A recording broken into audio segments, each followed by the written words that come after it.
Hello, and welcome to the Last Movie Outpost for all of your movie news, reviews, and everything all about film. We've got another great interview today with Nathan Shepka.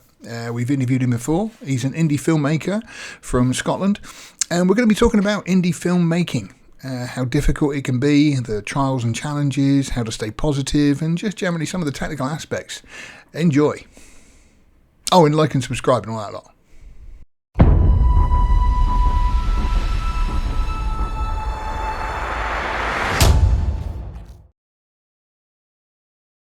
I mean, what we're doing today is we wanted to have a chat about how difficult it is to get a movie, an indie movie, from conception and then out to the public.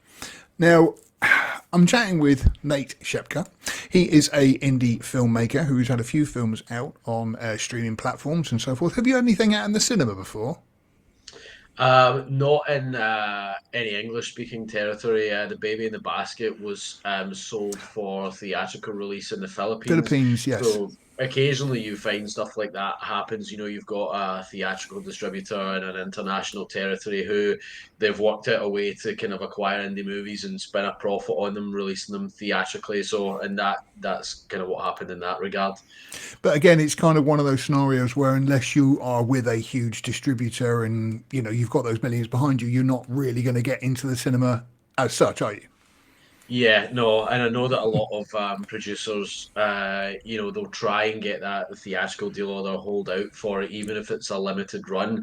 I mean, I know that some of the bigger platforms, if they're acquiring, they'll want it to have had some kind of theatrical. So sometimes it's just lip service where the distributor will put it in, a dozen cinemas to then open up access to these Yeah. other platforms kind of thing. But even a limited deal, you're almost kind of guaranteed to lose money on that unless, there's a lot of hype surrounding it.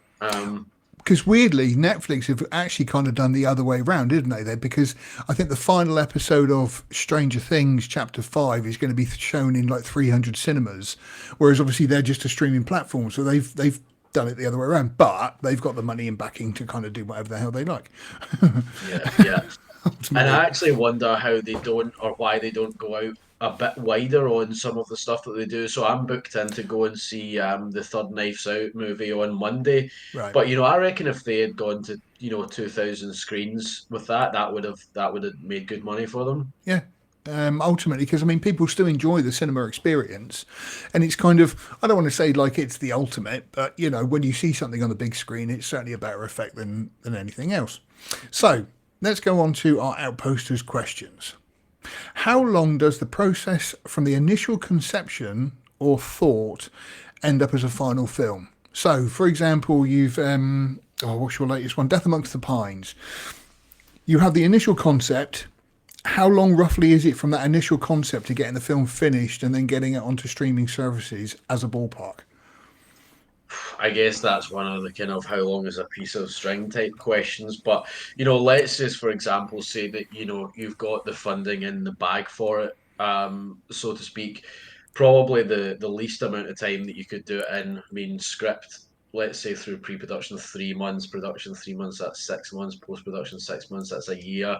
I reckon you're probably talking about 18 months as a sort of minimum, because even if you get a distribution deal that you're happy with, as soon as you've finished it, which is probably unlikely. But even if you do, platforms like Amazon have got a lead-in time that they'll Yeah. want to schedule a release for and get all of the assets. So there's lots of processing behind the scenes, transcoding masters and all of that. So I would say 18 almost to 24 months. I would have thought would be standard. Anyone that's got a bit of a production line running, I'm sure I can do it in less time. If, for example, they've got an output deal with a specific distributor, you could probably just about get that down to a year, I reckon. So with that, then, are you somebody that has to kind of work on one film at a time, or have you got like a production line going? I would kind of like to be the latter. I'm more the former, but only, not through choice. I reckon, we've probably got the capacity to do two or three a year. Realistically, it's only ever one. Although we have had three releases this year, but that's just the way that it's worked out. So, Yeah. average across the board works out as one release a year. I would like that to be two a year. We've got the capacity to do it, in terms of time and efficiency. but it's it's the drawbacks of the industry that are kind of prohibiting us from doing that. Fair enough. So I mean, this particular outposter came up with a like a random figure, but he said with a budget of 500K, how many partners is involved with that? Is it one or is it several? I guess it depends ultimately where the money comes from. I mean, if that could conceivably be one investor, it could conceivably be 25 different equity investors with, putting in sort of incremental amounts each. Right. So yeah, there's more than one way to skin a cat. I suppose that on 500K, I would kind of expect there to be more than one investor, I would have thought. But then I suppose you open the door to other things like pre-sales and distribution deals already in place, where that's not something that's new. Even from the sort of early 2000s, producers would take like Dolph Lundgren movies to Cannes and fund them purely off of pre-sale. They get Dolph on the poster with a Yeah. shotgun, and pre-sale that, and they essentially make the film off the back of that. But 500K is a reasonable amount to raise, I suppose, for investors. It depends how many boxes you tick to make No. the project as viable as possible. Is it commercial genre? Are there any names attached, kind of thing? Funny enough, as a caveat to that question, then, so do you do kind of market research and do you write a script in hope to as it's something to sell? You may come up with an utterly ludicrous idea, like I'm just thinking off the top of my head, Marge Simpson saying "ghost mutt," and you're just sort of thinking, well, that's not going to sell to anybody. Or do you write the script and sort of think to yourself, right, we need to kind of appeal to Amazon or Netflix and that kind of thing? I mean, we always try and stick to something that's relatively commercial or that we know there's an audience for. So, obviously there's, the standard genres, action, horror, thriller, whatever. Yeah. You can delve a bit more into that and say, creature feature always does well, shark movies always do well, Yeah. erotic thrillers always do well. So, I mean, there's a line between, being commercial as you can be to make the film a success, but also not kind of selling your soul and just making something so ruthlessly generic that there's nothing to distinguish that from everything else out there. Which It's is a bit kind of of a what balance. Hollywood. It's a kind of what Hollywood does at the moment. Because I mean, like funny enough, we just watched on ITV. They had Jurassic World Forbidden, the second one, and Yeah, yeah, again, you're kind of watching it, and it's just CGI slop. It's the equivalent of having a toddler banging two dinosaurs together for like 2 hours. And yeah. but like you say, it ticks all those boxes. But I mean, it's a popcorn movie, which is still ultimately going to sell. Yeah, and I think the part of the problem is that sort of filters all the way down from the top. Indie movies, every single problem that happens at the top or every single trend that happens at the top happens just at the indie level, but on a smaller scale. A So, relative, yeah, yeah, I mean, people are always gonna. You get a lot of sort of old-time directors bemoaning the fact that there's nothing original in Hollywood anymore, and I think that that's true to a degree. And they seem to want to attach this. If they get a good original script, they see how they can mold it into part of a franchise or a sequel to this or a sequel to that. yeah. And I think movies like Weapons and Sinners and whatnot prove that actually there is an audience out there for original stories if they're marketed well enough. I mean, both of those number one at the box office for Yeah. consecutive weeks. Is there no studio head that's kind of sitting there going, actually, maybe we should just make good movies again? What a novel thought. I mean, like I say, the last movie Outpost, we say the same thing. We're in the same boat as you. I personally just want to see something original. I don't want to see another franchise, another spin off, or anything else. I think that's where indie movies are good because you. I'm right in saying that you have more of that creative freedom to kind of create the story that you want, as opposed to, Nate, would you come in and do Friday the 13th part 28 or whatever?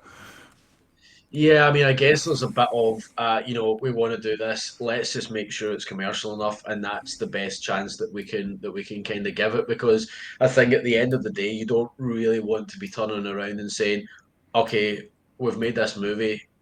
There's no audience for this." You know what I Yeah. mean? And I Yeah. do see that occasionally. People make these passion projects, or you know, and I don't think that you even necessarily have to do market research to know what works.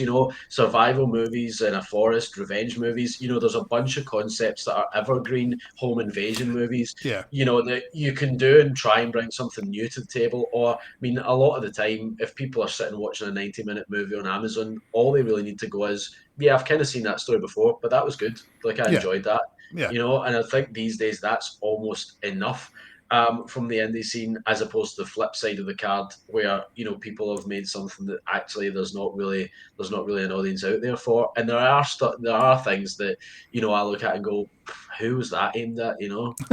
I think one of the guys once said that the worst crime a movie can commit is being forgettable. And Yeah. funny enough, I just put up the trailer for Strangers chapter 3, and the Oh yeah, first yeah. one was hilariously bad. I don't mind going on record and saying it was awful. And then I was looking at it and thinking, the second one, did I see the second one? And I eventually remembered I did, but I couldn't tell you a single thing about it. And like you say, ultimately, that's kind of the problem. So, do you think then, like I say, when writing an indie script, you've got more of a chance to just sort of stand out a little bit from the crowd? I think so, yeah. I mean, I think that if you can do something that on the surface appears commercial, whether that's the artwork or the trailer or how you sell it, marketing wise, if the actual content of the film veers off a little bit, or you're doing something a bit more original, as long as people stick with the film, once you've reeled them in, I think that it's fine to take it off in another direction. And I think sometimes as well, there's that feeling that you've seen everything. So, I never used to do this, but now I'm kind of going, I know exactly what's going to happen here. I've seen this a thousand Yeah, times. yeah, I know what the twist is going to be. yeah. When things surprise me and kind of go left of field, I you didn't see don't that go, coming. Oh, yeah, yeah, yeah, and that's going to make it more memorable. Whereas I think if you do something ruthlessly generic, you're right, it is forgettable. You're actually almost better making a bad movie than a forgettable movie, you know?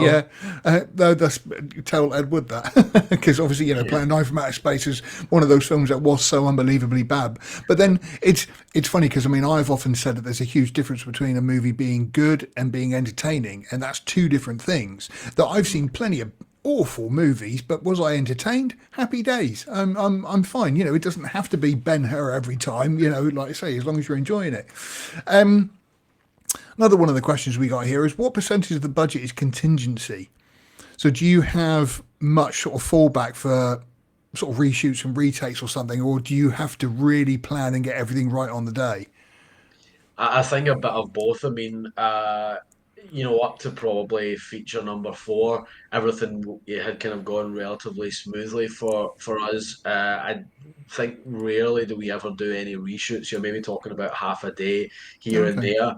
And I think probably for the first two features, we didn't reshoot anything at all. I mean, I would say as a rule, you probably want to keep about 10% for contingency. So, for example, on Baby in the Basket, the film was set during a storm, but the weather was actually that bad generally that we got rained off a couple of I days remember you before. telling me, yeah. Yeah, so I mean that sort of stuff was beyond your control. Like there was a landslide and roads were shut to actually get to the location. So Oh, in that instance, you literally, you do go up against Mother Nature. If you're going up against your own stupidity and lack of foresight, that's one thing.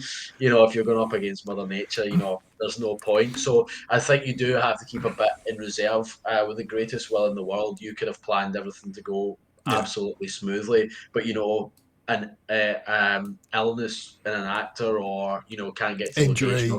Yeah. yeah, you can't really plan for. I mean, your hope, obviously, everyone's hope is that they don't use that contingency, but we do tend to go, look, there might be something somewhere, so let's just make sure that we're not leaving ourselves down to the last dollar kind of thing. Yeah. Obviously, that would just sort of push things even worse. Going on to the more technical side of things, what kind of editing software and stuff do you use?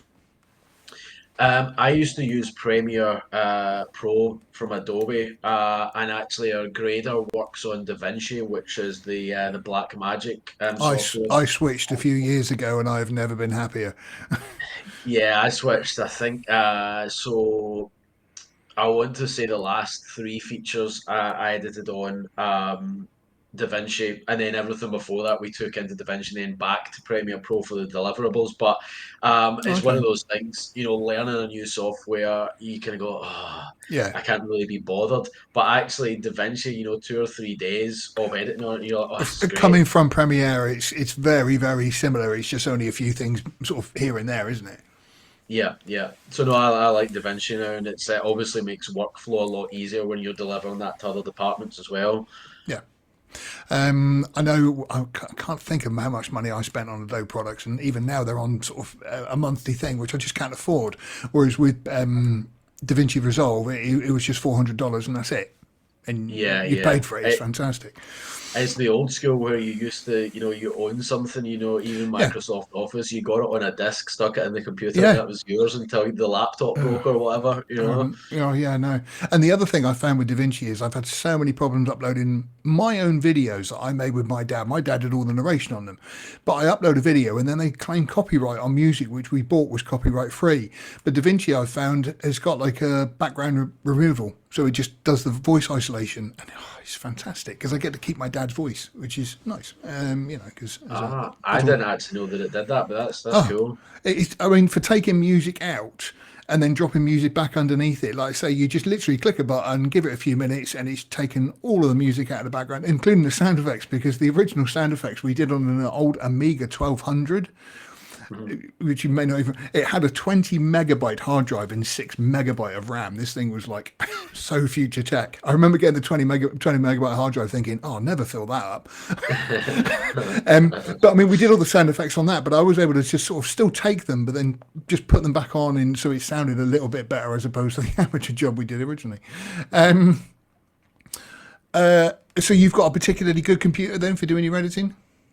Yeah, I mean, I got one of those sort of custom build ones that you get online, and I suppose it's the old adage of you get what you pay for. I wasn't going to get a 200 quid laptop because at the end of the day, it's not just what the storage and what the computer can do; it's the processing power as well. Because I tend to just edit in 4K, like I don't create proxies or anything like Okay, that.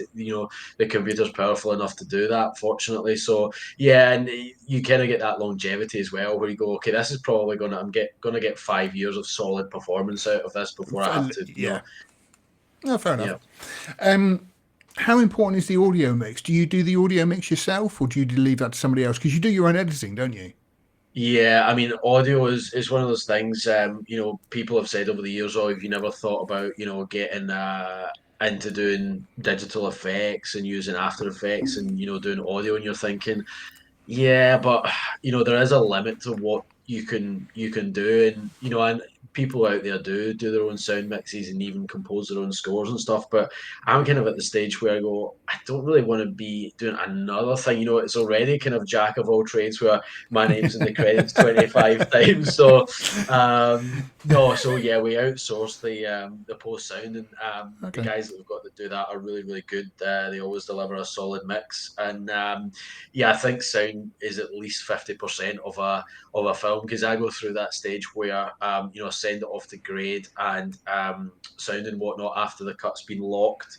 And you go, this is so flat. It's just the flattest thing ever. It's dull. It still feels raw, and then it comes back from sound and grade, and suddenly like it's breathed new life Yeah, into it.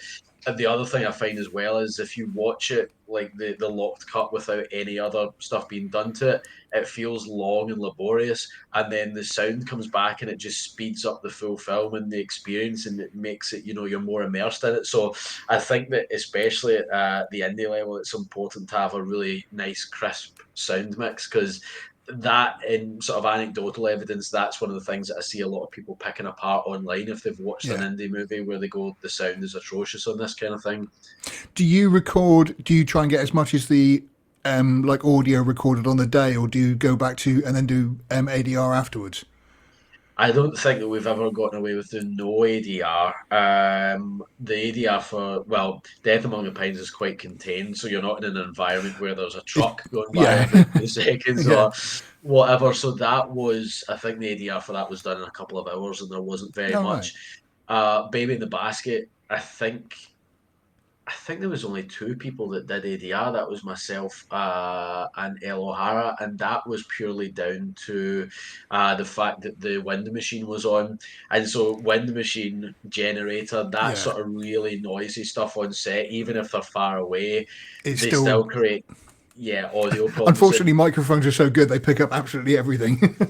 Yeah, so everything else on Baby in the Basket was able to be cleaned up and sounds quite crisp. But the wind machine, and that's even with modern technology. I suppose that's one of the reasons that it is getting less reliant on ADR is that, like you say, you can take bits out of audio now, so you can Yeah, isolate this and take out the voice, you can take out whatever that is going on in the background, kind of thing. So there's a lot more flex in terms of what they can do in post as well. So when the ADR list comes back now, I think, oh, that's great. There's like half a dozen lines and that's it. yeah. Oh, fair enough. These questions are a bit all over the place. I've just noticed. Aldo, put them in order next time, um, which you'll appreciate. But when you're writing an outline or a treatment, how many drafts does it go through before you kind of are happy with it? Um, so if Tom is writing the script, so Tom wrote three out of the six features. If Tom's writing a script, generally what we'll do is we'll just voice note each other back and forth the ideas, and we'll kind of get almost like an outline or a story done through voice note. I don't even think that we've done a treatment that often because we tend to discuss where the film's going to go and what the beats are going to be, and potentially who's going to be in it and what direction different things are going to go. I don't remember there being a really chunky outline or anything like that for Death Among the Pines. We tend to have quite clear, concise ideas of the type of movie that we want to make and the story, and a lot of that's just done through voice notes. Right, And then for the ones that I write myself, it's because it's mostly in my head. I don't write a treatment to show someone else if I'm going to write it. So right. the only thing I do tend to do is I don't know if any other writers do this or if they prefer the treatment sort of method of doing it, but I tend to get, if anything, a Word doc and go, okay, scene one, this is what happens, or this is what has to happen. And then, I'll kind of list it in scenes. And sometimes actually scene one will just be like opening action scene. Yeah, Okay, X, Y, and Z has to happen. And the reason I do that is to make sure that the pacing is reasonably good and to make sure that I yeah. can actually get through to the end of the story before I write it. So that makes me, I'll go back and I'll go, okay, so that's what kind of has to happen next. And I can go start to finish on a script. Whereas the worst thing probably to happen to any writer is you get to page 20 and Tom calls it, you've written yourself into a corner. Um, Yeah. and that can happen if you don't have a fleshed out idea. You go, okay, where do I take this now? And there's two plot holes as well. So I think that if you do some kind of, even if that is on voice note like we do, at least you've kind of talked through the beats and it all makes sense before you kind of put pen to paper. Because ultimately, yeah, you've still got to follow that rule of sort of introduction, main body, and conclusion. But then, like you say, you've got to hit those beats so it's not like too much dialogue in one place. And so yeah, you do it that way. Here's an interesting one. Are you ever under any pressure to include woke politics ideas in any of your films for the finances or by the finances? Um, Not so far. I mean, without getting too political, I tend to steer away from that at all because, I think that it can only really affect a film negatively if you're trying to shoehorn things in. I remember one of the earlier films, valid point, but the distributor said, look, I don't think that we're going to be able to get a TV deal of any kind in the US for this one just because there's no, it's all basically all white people. It was five or Yeah, six white people, and I was like, yeah, but I was like, it's the north of Scotland. I was like, yeah, that's like you saying, oh, let's make this drama set in an all male prison. Why is there no female characters in it? You're like, yeah, but it's got to be situational. yeah. And even when we're doing Baby in the Basket, we kind of went through a couple of different ideas, and we're thinking actually in 1940s Britain, they probably wouldn't have had someone like that here, kind of No. thing. So, I mean, When you see that as well, like you say, when it's shoehorned in, it really kind of just sort of. I don't want to say get your heckles up, but you do think to yourself, really, that's so strange that they're doing that. And again, it's ticking those boxes, but fortunately, you're not in a position where you have to do that at the moment. Yeah, no. I, equally, we don't discount anything. I mean, No, my sort of outlook is if you cast the best person for the job every single time, there can't be any racism or sexism or ageism or anything. You know, if if you're casting the best person, to me that wipes all of that stuff clean. And I think that, you know, a lot of the studios are kind of going, okay, we need to get representation for these people in here. So, you know, let's say like a, you know, we need to get a black guy in here. You kind of go, if I was that guy, and I got inkling of, okay, you were put in here to fill the black because guy role yeah, because they needed diversity. I would be like, well, wait, so you didn't cast me because of that I was good for the role. You I cast was me to good in check this. a box. Yeah, yeah, You know, that to me, that's racism in reverse. That yeah. just doesn't make any sense whatsoever. I would probably be more offended at that than seeing a film that's just got white people in it. I don't really understand that because I think that people can be try to be too progressive, and actually, the reality is they're just being insulting. Yeah, no, that's fair enough. And like I say, let's not open like a whole can of worms there. But yeah, um, on a micro budget, because let's be fair, you know, funny enough, we just put up an article today and it said that Deadpool and Wolverine, the production costs were over 500 million. You know, I mean, it's crazy. So, I mean, you guys, with all due respect, work on a micro budget. Do you think there's any part of the film then that has to suffer, or do you try and sort of spread everything around? So like you give more money to say a particular actor to get a name in there, but then you've got to take money away from somewhere else.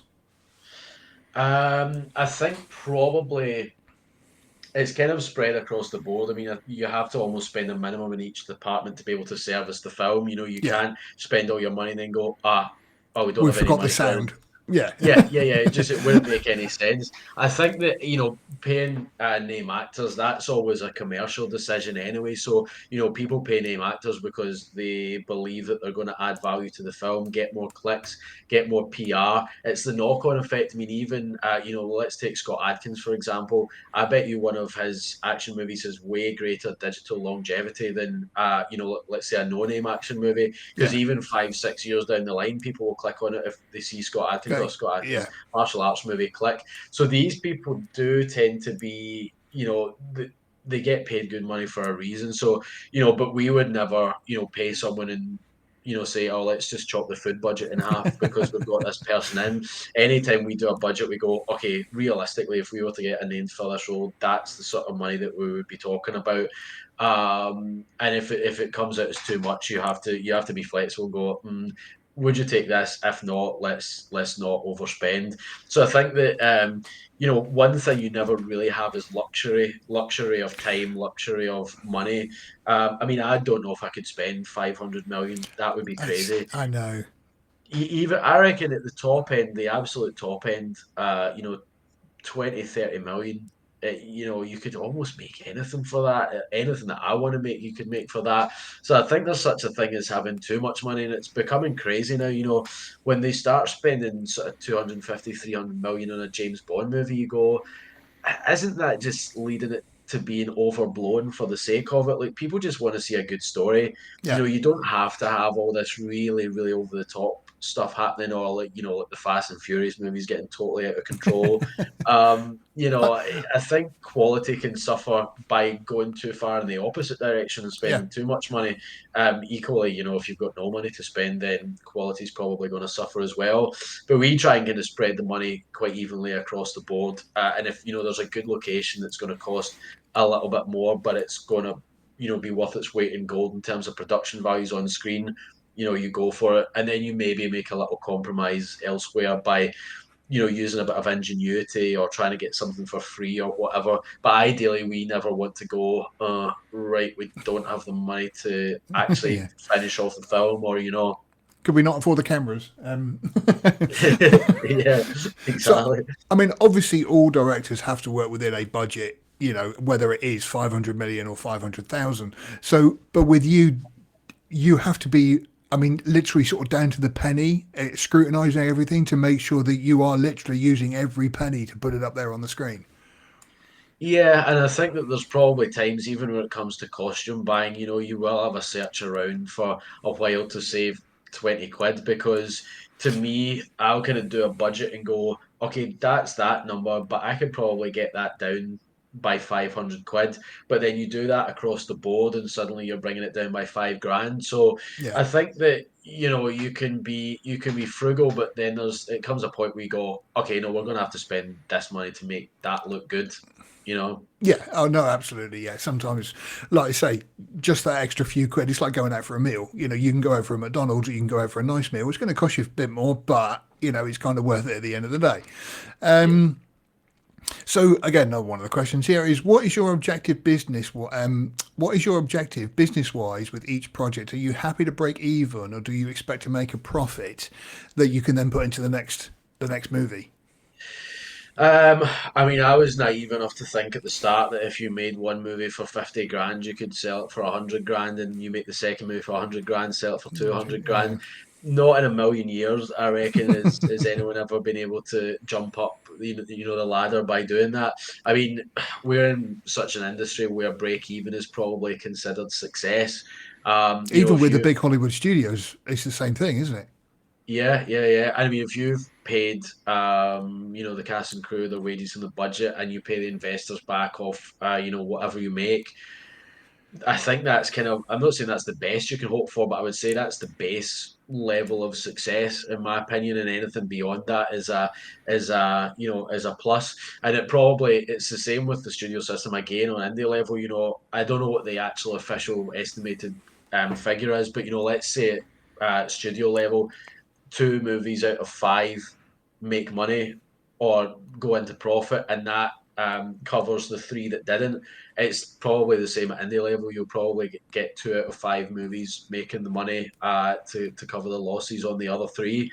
Again, it's just exact same kind of across the board, no matter how far down the chain that you go. It's I can't get my head around it, but it is crazy. And like I say, especially when they have these huge, great budgets and everything else, and then you guys are working on what you can, but it still works. Like I say, it's all relative, but it still works. And I mean, a couple of the indie movies I've seen this year have been way better than any of the bigger Hollywood movies that I've seen. It's crazy. Do you try and keep your locations local to you then? Because you do a lot of shooting in Scotland, don't you? So you try and keep everything local, just again for sort of the budgetary reasons. Because you said about shooting in London, I think when we spoke in the past, shooting down in London can be a lot more expensive. Yeah, I mean, I guess it's, everything in London's more expensive, full stop, kind of Yeah, thing. I mean, certainly I think that you would get a lot more for your money up in Scotland, whether that's, locations or whatever else. Even sort of general cost of living massively impacts upon film production because, cost of fuel, cost of, renting rent and equipment, yeah, cost of food for, the set, whatever, hotels, anything really, van hire. That's all. We don't live in a bubble. We're susceptible to whatever the economy is doing as well. I mean, a lot of the time we shoot in Scotland for a couple of reasons. A, it tends to be romanticized a bit, especially by US audiences. And B, just because it usually looks good. And if we have to we've never really had to go, well, let's try and mold this story into fit in Scotland. We've kind of went, okay, let's make something that we can shoot here. So, you make a folk horror movie or something like yeah, that. That being said, a lot of US productions come here and try and replicate the US. They shoot in Glasgow, they try and make it look yeah. like I think New Glasgow, York. because Glasgow recently they had Spider-Man filming there, didn't they? Yeah, The Running Man, a lot of that was Yeah, shot here as well. Hobbs and Shaw, Fast Nine was shot in Edinburgh. Indiana Jones 5. Yeah, that's right. World War Z. So Yeah, yeah, I mean, there's a lot of stuff that I mean, again, we don't really have the money to, they've got money to closed go in down and put up Glasgow for an signs and afternoon. yeah, yeah, pretty much. But I think that we try and do a story that we can fit into this location. I mean, I would like to shoot abroad at some point. I think that there's a certain production quality that you get from shooting in, for example, warm countries Yeah, because the sky always looks very pale in Scotland, for example, if you um, can see it. if you can see it. And historically, that's why they shot in LA. That's kind of how Hollywood started because the Yeah. sky is always blue there throughout the year. And I think that does lend itself to better production values. I think it looks better on screen. Also means More you've, consistency.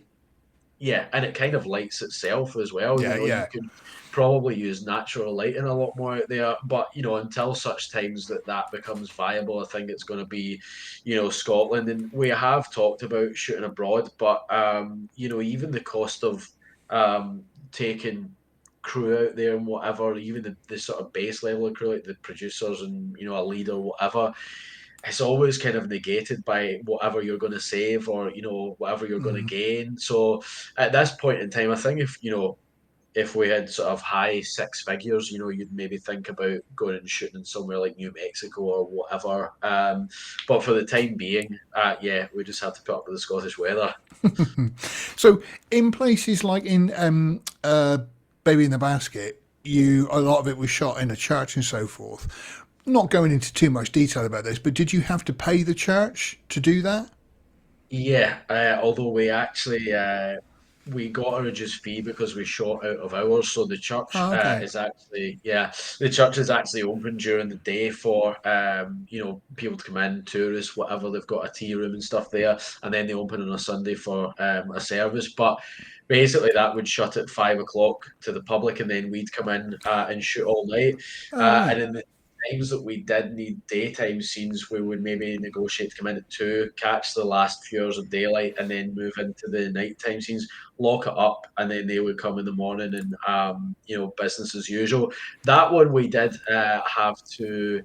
I say travel for it was a 2 hour drive, but from where we are from Glasgow. But you know, if you're going to do that back and forth every day, you've added 4 hours to the day. So we did stay on location for anything that we shot there, which is a rarity for us. Most of it is within traveling distance, but that location was just so good, and we knew that we weren't going to get anything else that cinematic looking for that No. price and that great a deal where we could shoot at night. And you know they were happy for us to take the key and lock up and switch the lights off and Who set the steals alarm from and a everything. church? Exactly. Um, so you know that was a unique case where we thought, okay, the cost of staying on location in an Airbnb or whatever, you know, the location I don't think it would have gotten better anywhere closer to home. Fair enough. Um, Obviously, being the director, I've always seen the director as kind of the crux of the movie themselves. So, how is your stamina when you're producing something? How difficult is it to stay passionate about the one project that you're on at that moment? I think it's really just driven by outcome, you know. So when you get up each day or go to set each day, you just kind of go, I want to make sure that these scenes kind of turn out the best they can, or I want to do the best job that I can. Because ultimately, when you get the film into edit and when you sit down and watch it when it's complete, I think that you want to turn around and go, yeah, that was good, that turned out well, I can be proud of that, or I'm not ashamed of that, I suppose. So that to me is really the only motivation because I think that if you're, you know, if you're turning up to set to make a film that you want to make or that you've written and that are passionate about, and you still turn up to set and go, I can't really be bothered with this, you're definitely in the wrong industry. Yeah. I mean, yeah, I suppose working in different sectors is different things, but like you say, when you're the director and you're the one who has to have that passion for everything, you need that to go through. Have you ever found yourself kind of waning through a production? I think maybe only when things go wrong because you kind of go, "Ah, okay, we're going to have to pick that up, or that's going to be a problem. I mean, usually when if it's quite a lot of consecutive days, I'll just try and power through it Yeah. and get to the end of it because you know that that intense burst is only 10% of it at the end of the day Yeah. because you're going to spend 3 months editing it and then another 3 months with other post departments and then another 3 months finding a distribution deal and then another 6 months promoting it. So actually, that sort of intense burst of the shoot is a very small part of it.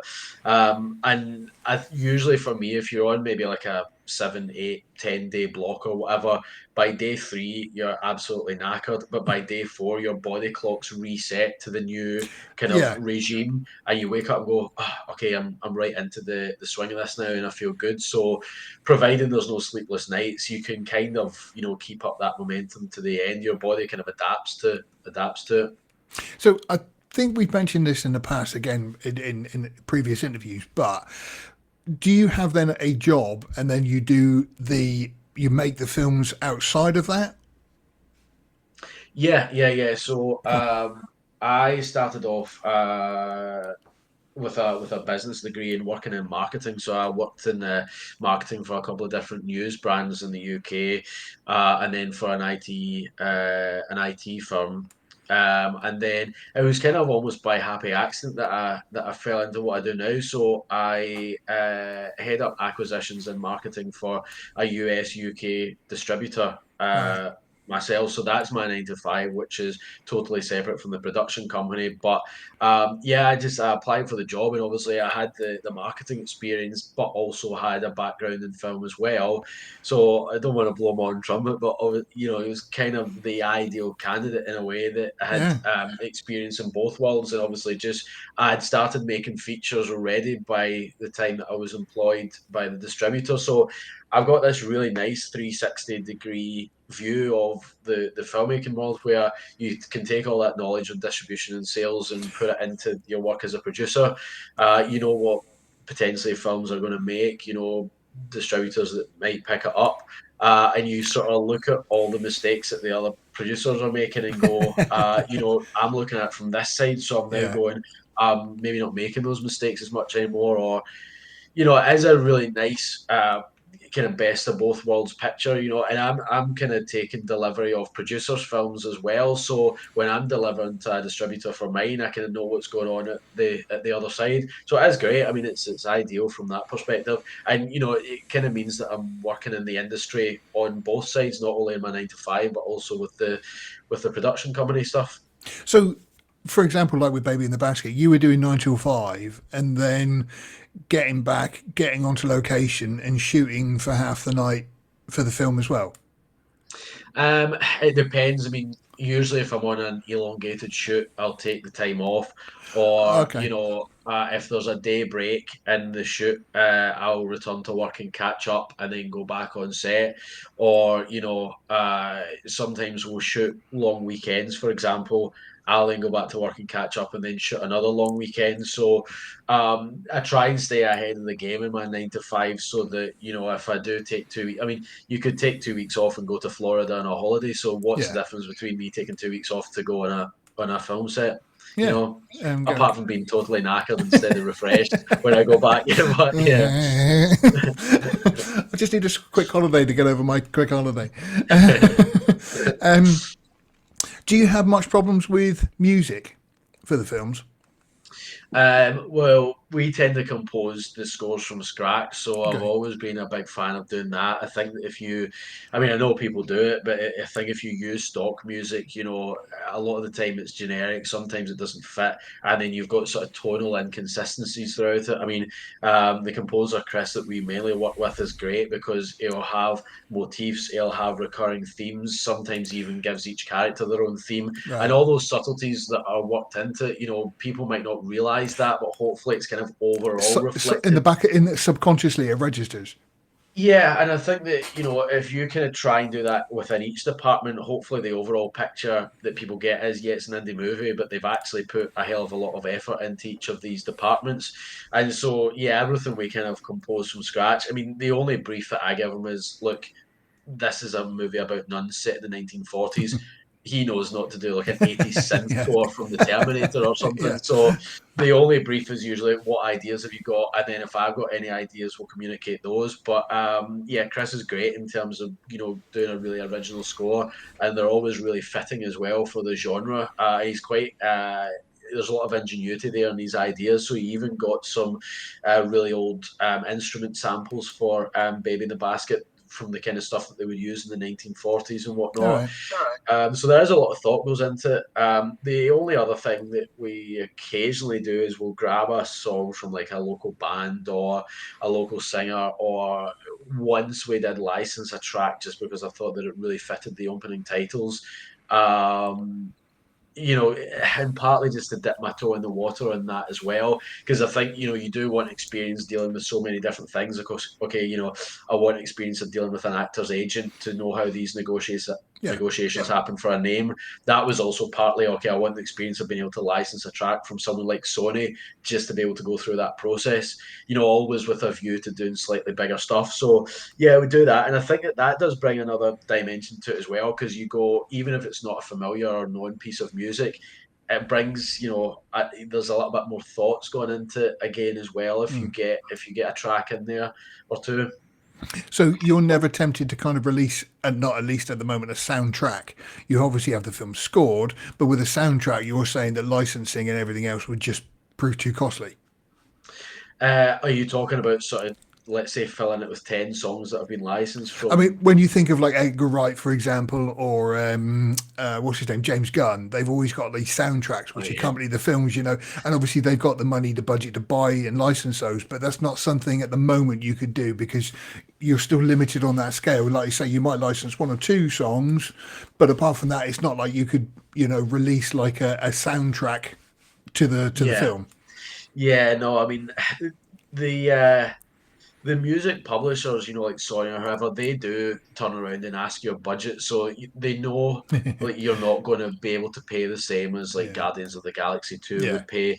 Even if it's, I suppose the other thing is, if a lot of the tracks have been forgotten in a way. So like in Dead Before the Wake, we used a Del Shannon song from the 1960s that was, I think it was like it was in the top 10 on both sides of the pond, but that's kind of largely been forgotten about, but it's still yeah, got that familiar sound.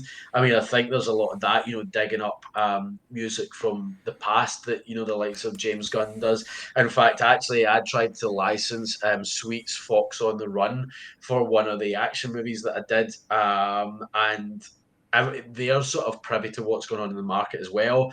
So they turned around and said, okay, that was actually just used in the Guardians of the Galaxy 2 trailer and it's gone to number two in iTunes. So the price suddenly goes from $5,000 to 20 to, grand. yeah. Even for an indie movie, you go, okay, bad timing on that front. So, like, for example, the Kate Bush song that was in Stranger Things, I imagine that is a hell of a lot more expensive now. Yeah. So there is that, Sophie Ellis Bextor and Saltburn, for example, as well. So I think if you can find yourself a hidden gem, maybe that people have forgotten about, that's a good thing as well. But again, it's all relative. So if you say your budget for music's a couple of grand, they're not going to probably charge you the Yeah. 50 grand that they would try and charge James Gunn or whatever.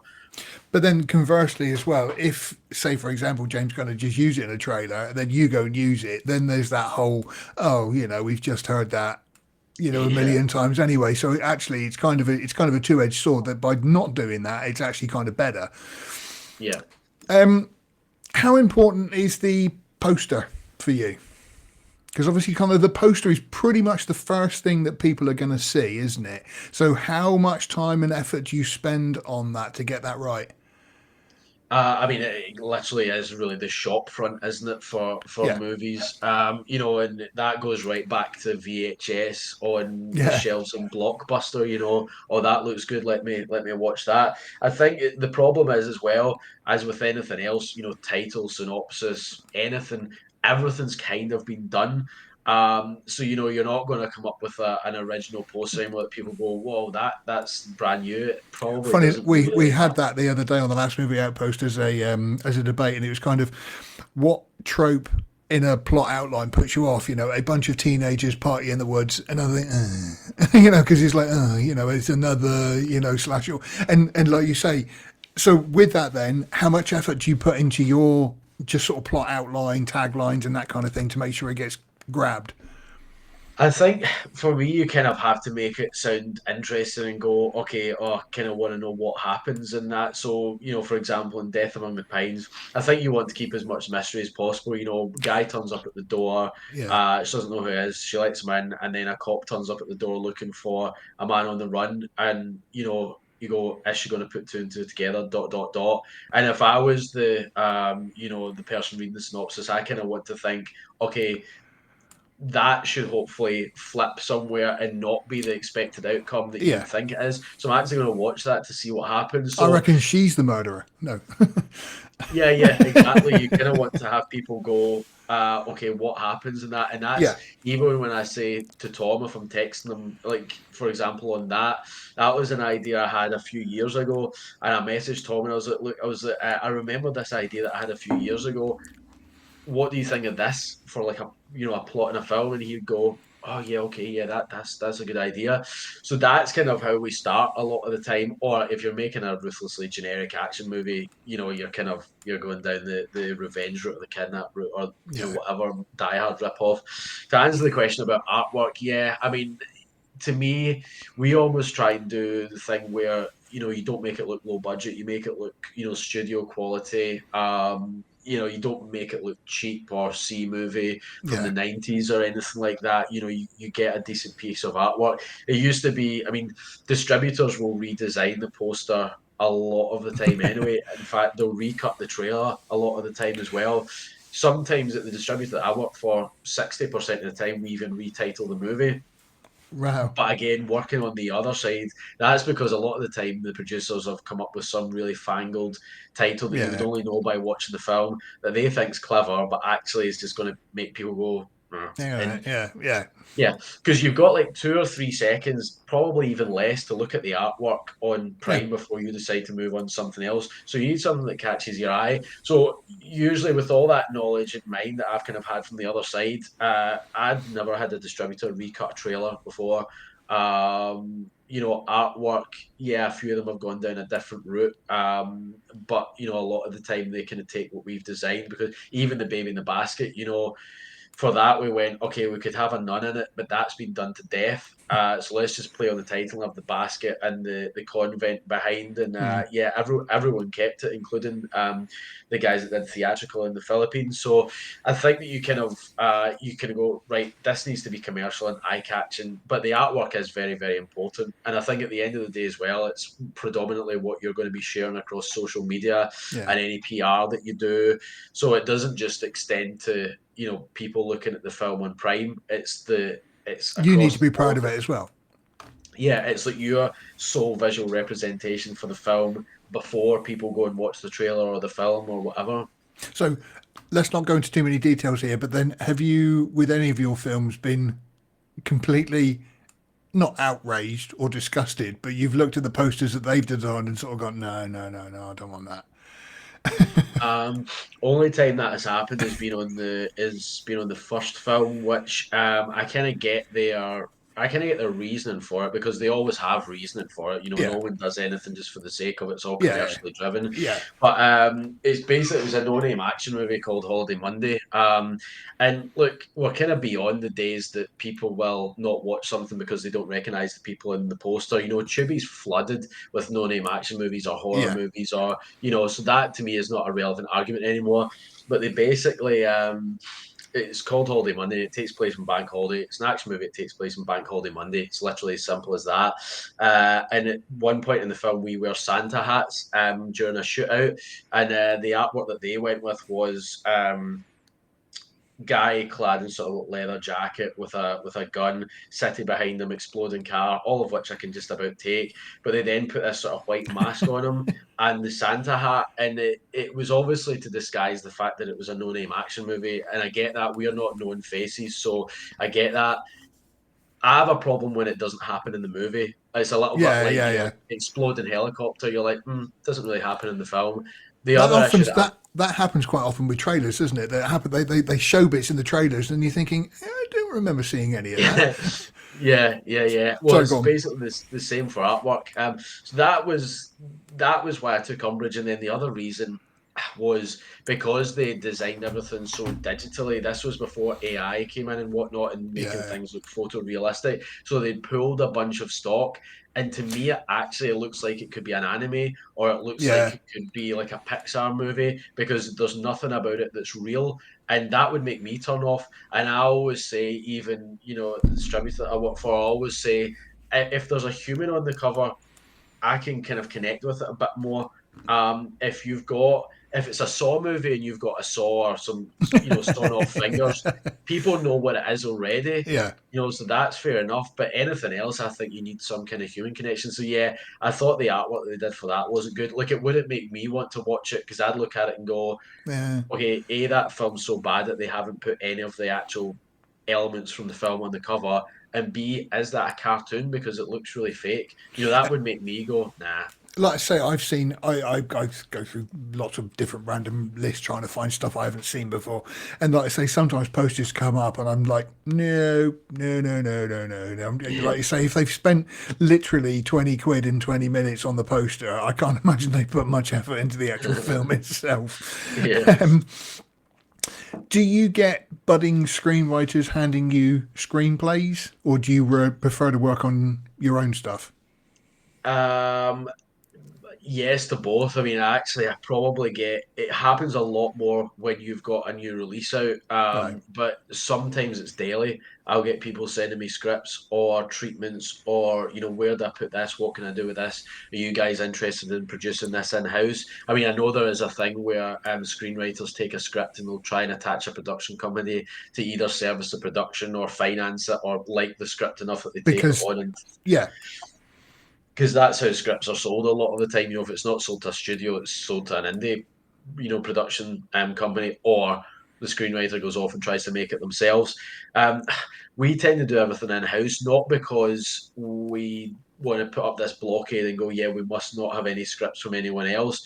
It's more a case of we're kind of making what we want, and because we've got so many ideas of our own that yeah, we didn't have the time to take on anything else. That being said, if I think that anything's going to be remarkable, or if I'm really drawn in by their email, I'll go, yeah, send me the script, not promising anything, but but in worst case scenario, I'll be able to give you some pointers of where to go next.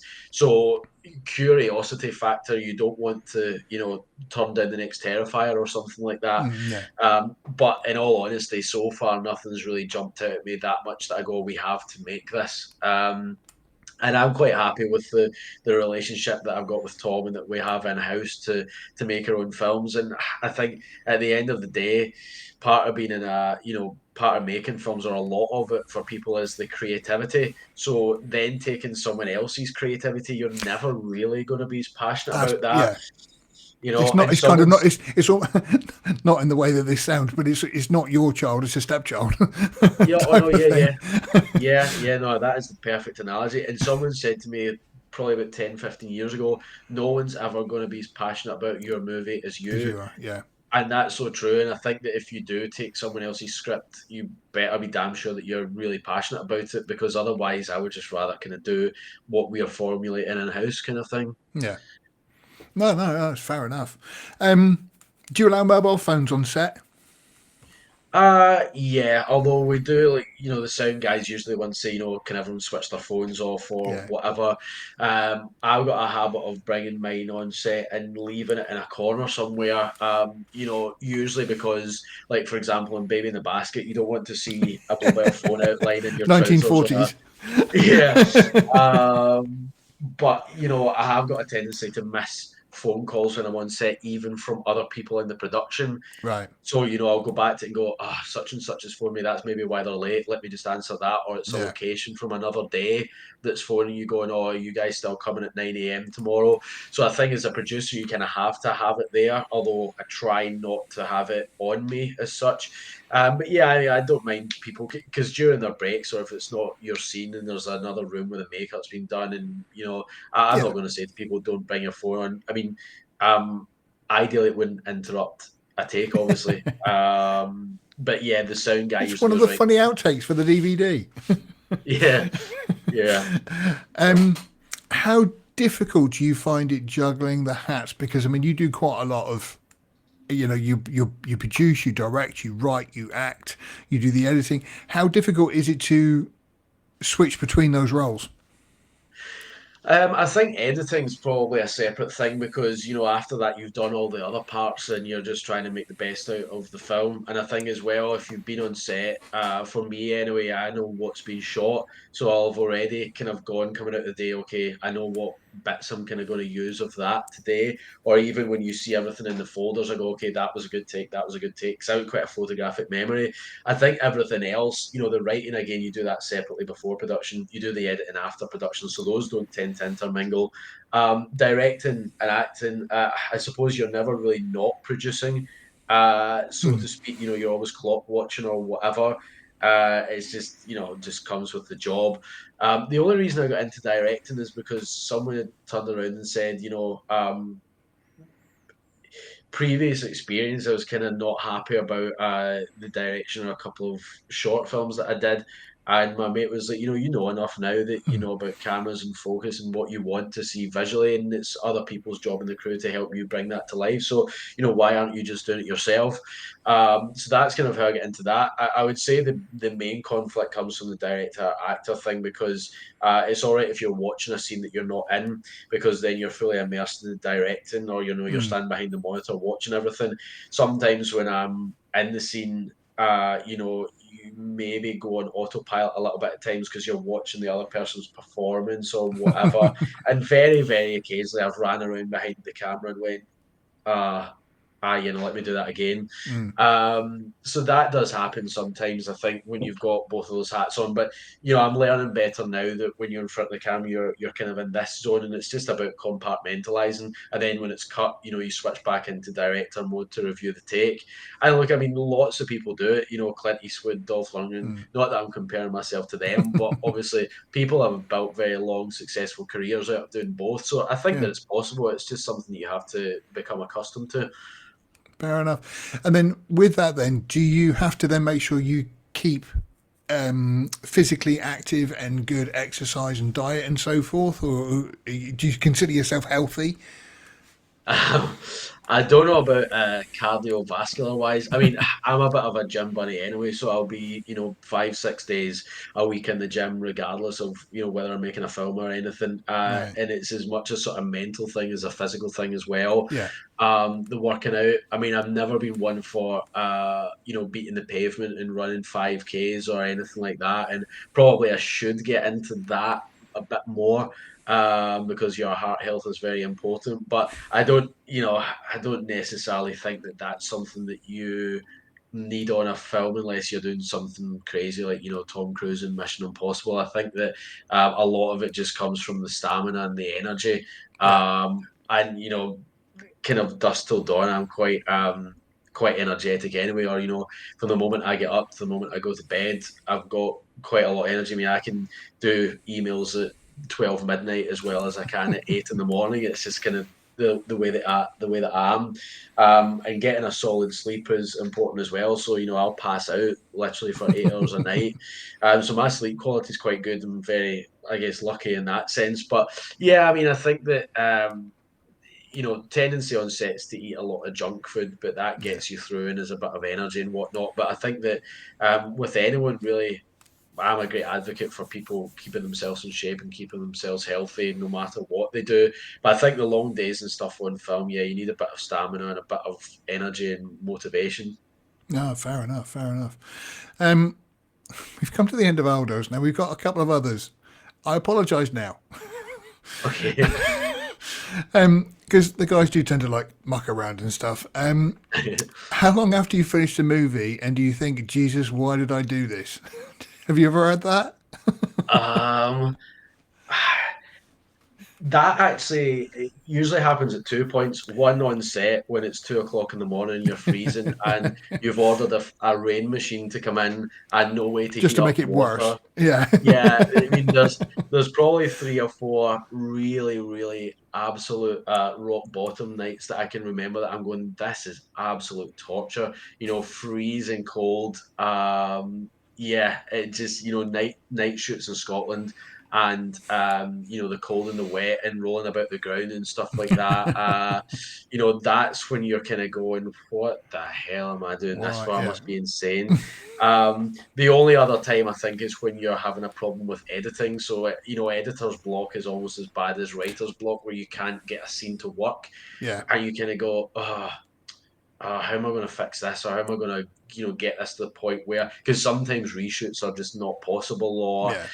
replicating some exact moment in time 6 months down the line when someone's cut their hair or someone's went on, a You've keto lost diet and location and lost, yeah, and all that yeah, kind of stuff. yeah.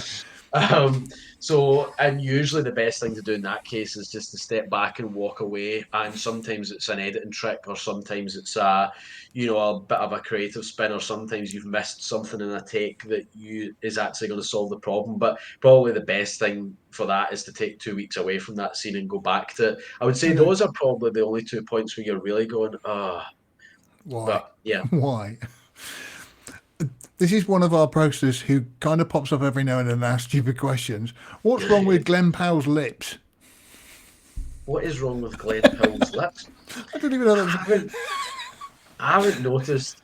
I haven't noticed that. I didn't notice that either. Funny enough, I saw Running Man the other day, and one thing I didn't notice was Glenn Powell's lips. And can What you? what is what I, is apparently wrong with them? Is there I've nothing no idea. specified? I've no Okay. idea. It's one of those questions. And can you play "Smoke on the Water" on the guitar? No, I can't play the guitar at all. I used to be able to play the piano and do not a bad freestyle on it. A little bit like rap freestyling, but on the piano. But no, I can't play the guitar, which is admittedly a much sexier instrument to play than a piano. Sorry, Elton. That's right. Like I say, it's just one of those sort of silly questions. Coming back more on board, more serious. But have you then made a film which has made a loss, but you're still really proud of? I mean, I know it's a stupid thing to say because you're proud of everything you do, but is there sort of something that you've done and you think, oh, this one's gonna cement me and everything else, but then it just kind of just doesn't make a loss, and you get disappointed by that?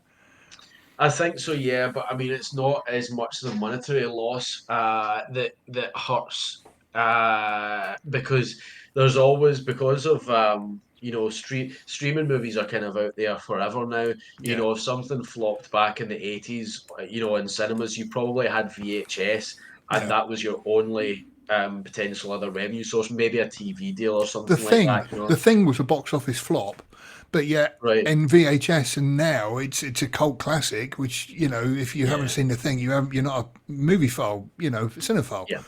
Yeah, yeah. No, I mean, I think that even with digital, movies are seeing a second life, and even I'm coming across movies that my knowledge is pretty reasonable when it comes to movies, or most movies I'll kind of recognize. But even I'm coming across movies on streaming that I'm like, "I've never heard of that before." Mm, It's either a diamond in the rough that's been forgotten about, or the studio's taken 10 years to actually put it on because studios are sitting on their catalog. I mean, yeah. for example, I wanted to see the movie The Score with Robert De Niro and Edward Norton, early 2000s heist movie. Really good IMDb rating. Can't get it on streaming in the UK. I mean, you can buy a Blu-ray for like 15 quid. But stuff like that, back in the past would have been an issue.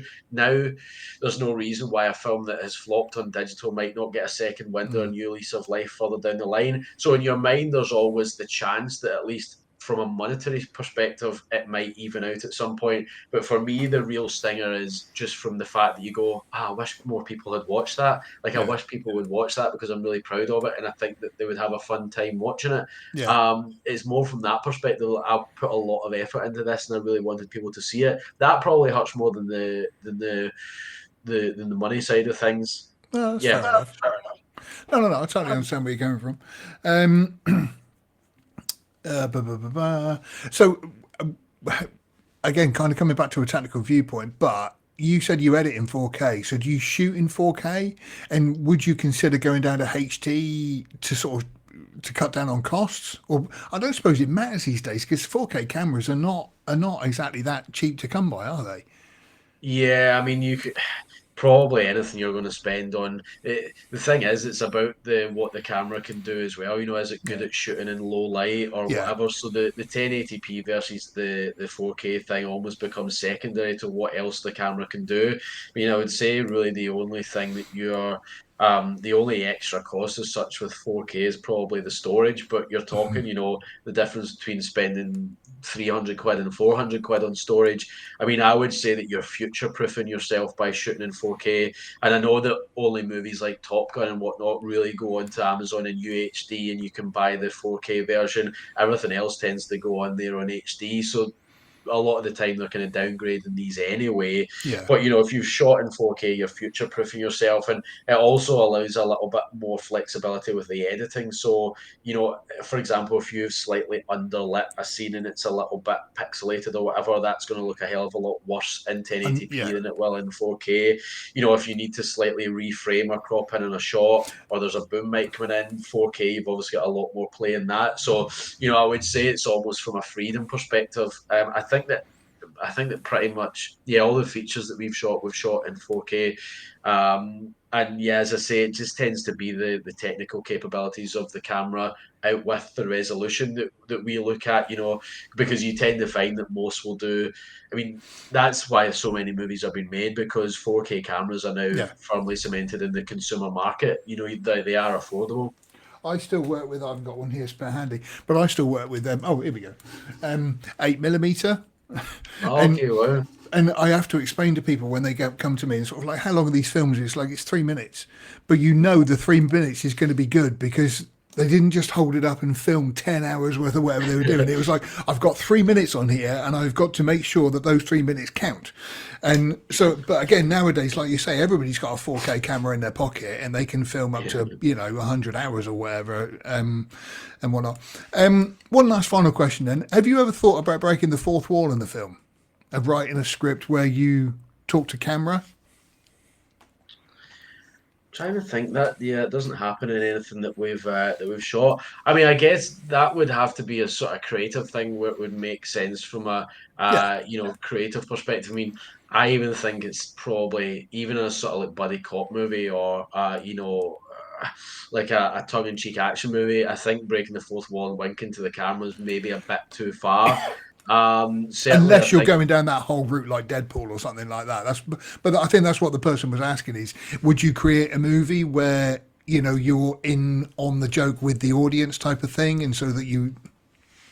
Oh yeah, yeah. I mean, I think that the couple of action movies that I've done, or the couple of pure action movies that I've done, those are there's some real kind of tongue-in-cheek moments there, or direct references to stuff like diving away from explosions and Yeah. all those sort of tropes. There's a bit of reference to that. So yeah, I certainly wouldn't be against that. And then I suppose there's other ways that you can break the fourth wall as well. Like I rewatched Night of the Hunter again recently because I got the Blu-ray, and Oh, you've got I think it's Lillian Gish talking directly, telling a story to the audience. Obviously, that's a very sort of creative and very specific. conscious thing, yeah, for the director to Yeah. do, yeah. So that yeah, I think completely in the right instance, I think that would be pretty cool.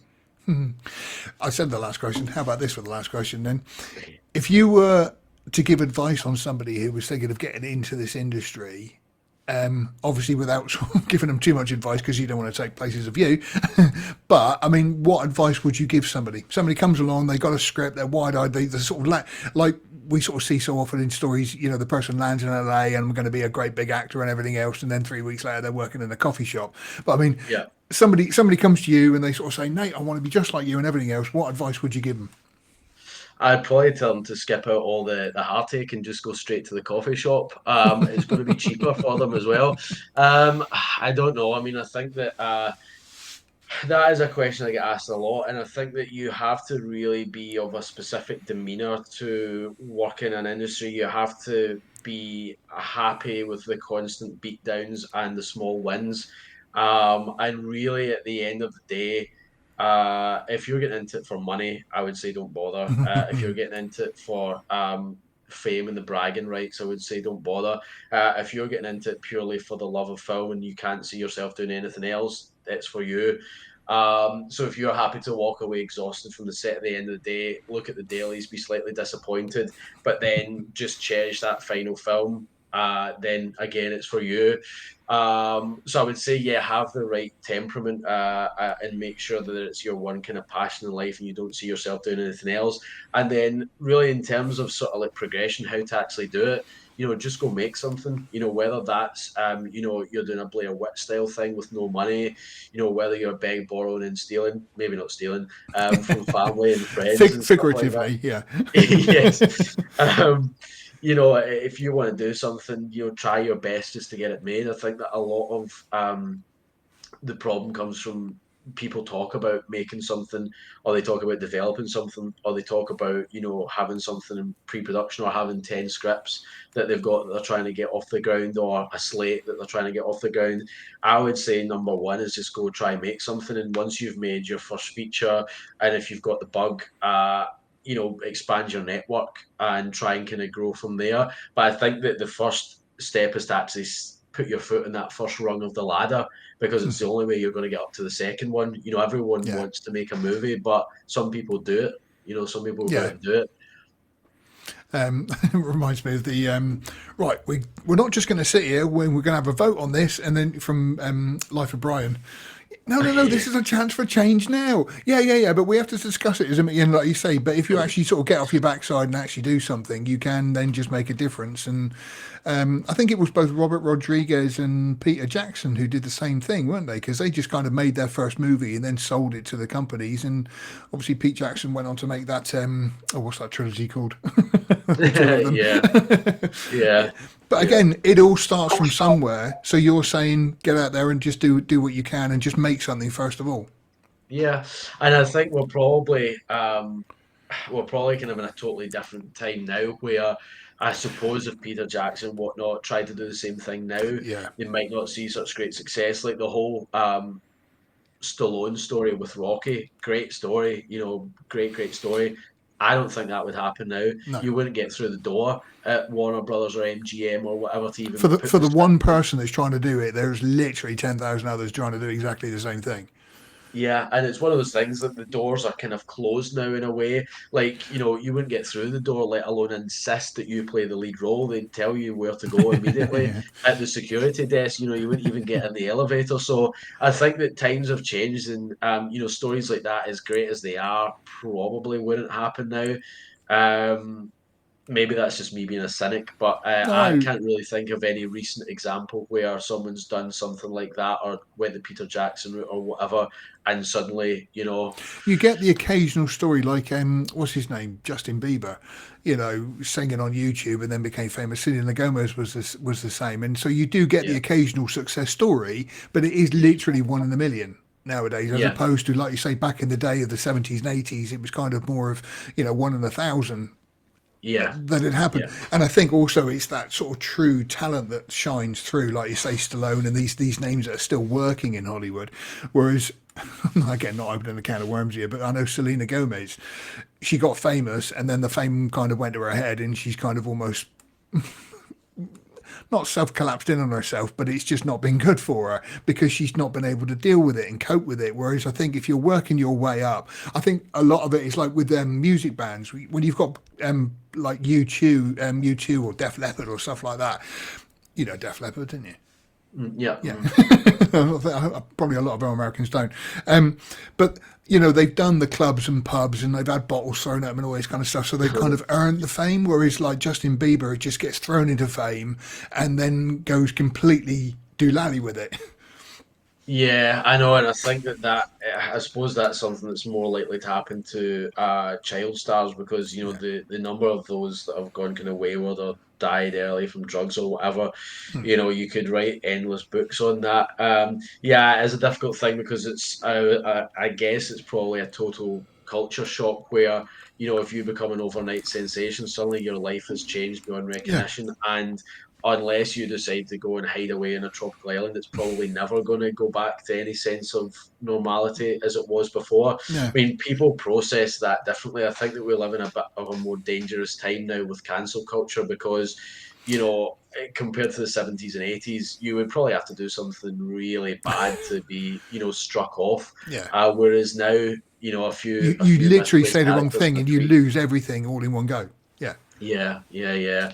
And it's, I guess, how people deal with that. I mean, I think unlikely to happen, but I think if I ever achieved any real level of fame, I would probably have to, you know, turn that Spinal Tap notch down from 11 to like 2 or something and not show too much of my actual personality because, you know, a lot of things can be misinterpreted. And Yeah. at the end of the day, even if you're just trying to have fun, there's someone out there that doesn't like it. Oh yeah. So, you know, bit mm, a bit of a duller world as a result of that, though. And it would be nice if you kind of obviously I wasn't around then, but it would be kind of nice if that mystique of film actors was brought back, where you know Yeah. Marilyn Monroe was this great kind of unattainable figure. You wanted to know more, but these days our It sex tape wasn't would be online. Yeah, You it know, wasn't plastered all over the front news and everything else. Yeah, I'm the same yeah, that with because one that always sticks out to me is Jimmy Stewart, because Jimmy Stewart, at the height of his career, went and fought in World War Two. And Yeah, again, nothing like that would ever happen these days. I yeah, know they, not that we're going to bark on about the royal family, but they were saying about how Prince William served in Afghanistan. And it's like, did he though? Was yeah, he kind of like 50 miles behind enemy lines? I don't think he actually saw any action, did he? And yeah. like you say, the mystique of these actors was just wonderful. Whereas nowadays, you know everything about them, and then when they do make a mistake, and which is fine, everybody does make it, depending on the mistake, obviously, but everybody makes mistakes. But then they are just torn to shreds, and it's kind of their career's over just because of they didn't agree with somebody's politics or something stupid like that. Yeah, and I love what I know that more actors are now kind of pulling back from kind of revealing everything, and I've seen interviews with people where they say, yeah, I don't want my personal life to be put in front of the public. I liked what Sydney Sweeney done in an interview. I can't remember who it was with, but she was asked about the jeans commercial, Yeah, and she's like, yeah, I made a jeans commercial. Really smart. You can tell that she's intelligent enough to kind of not play into the yeah, sort of verbal clickbait that the yeah. That's interviewer's right. trying to Yeah. get out of her. So that kind of stuff you go, yeah, I can respect that. Fair enough. Nate, thank you so much for taking the time to talk to us. Obviously, you're one of those people that doesn't sleep anyway, so it's fine. But thank you for that. And like I say, it's just been fascinating to talk to somebody who's in the industry, but obviously you face uphill struggles, but you're still sort of cracking on. Just give us a quick. What's your latest movie again? Just remind us, Death Amongst the Pines. Tell us about that very quickly. Yeah, so Death Among the Pines, it's out on Amazon in the US, and it'll be rolling out to more platforms, and then it should be out kind of middle of next year in the UK.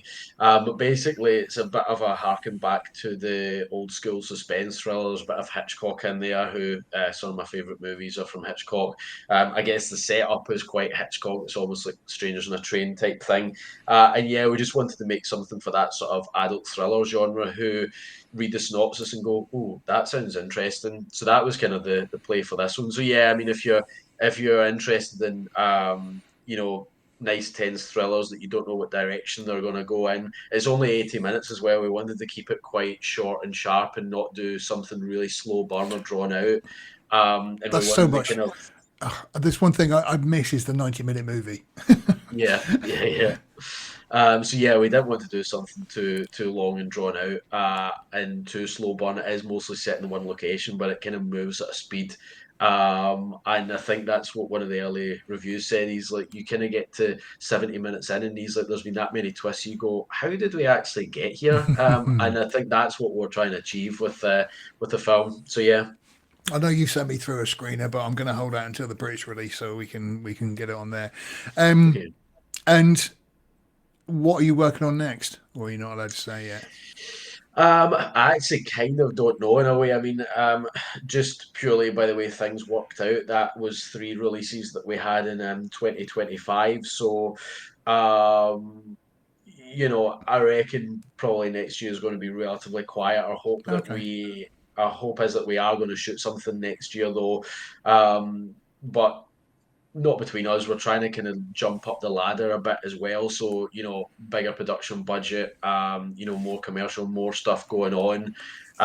Because ultimately the goal is to move up a good few rungs. Again, I don't have to be making $200 million movies. I actually don't really want to no, either. Not that I would turn down 200 million. But the idea is to kind of move up, and obviously with that, comes bigger budget, comes getting more money together. It becomes infinitely more difficult. So, but the hope is that we'll pull something together. But the next thing that we do, Death Among the Pines, is quite kind of you know confined thriller. It's something that you kind of have to think about and pay attention to. It's quite dialogue driven. I think the next thing is just going to be total balls to the wall, sort of genre mayhem. That's the idea anyway. fair enough. And you did say to me this year that you would invite me up for a set visit, so I'm not forgetting that either. Yes, no, you can hold me to that. That's absolutely fine. And I'll be good and not use my phone. Um, Nate, thank you so much for joining us. We really appreciate it. No worries. Cheers, mate. It was good to chat to you as always.